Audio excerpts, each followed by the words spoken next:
Здравейте, приятели! Днес ще ви покажа моите животни. Да, тук съм аз и съм се вкъщи и пак съм навън. Ето го и първото ми животинче си. То е много хубаво. Ето, вижте. Вижте я, ето я. Вижте как протяга лапички. Много е сладко, вижте. И близко. Но сега не си близка. И да, много е сладичка. Сега ще ви покажа моето зайче. И да, ето го и него. Зайке! Вижте я колко е сладка.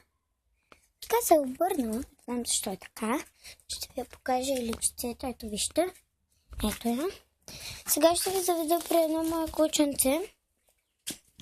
Но преди него ще ви покажа още две големи. Може и по пътя да видим някое коте.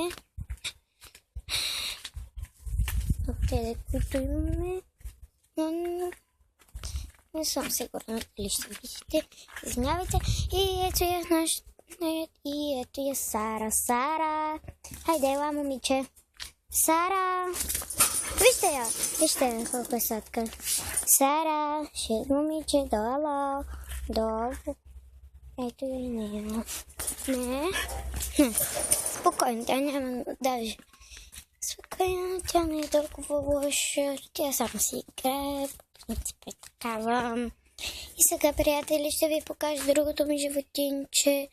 Другите ми две. Както ви казах, ако видя по пътя някоя от котките, и тя ще ви покажа. И да.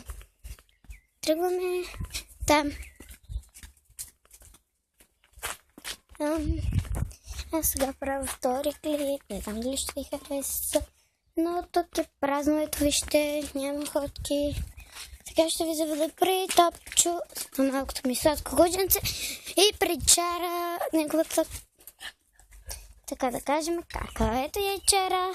И сега после ще ви покажем Топчо, вижте я. Вижте Чара. Там се вдига.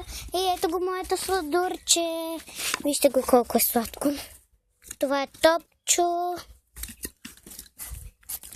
И е много сладък. Да, вижте.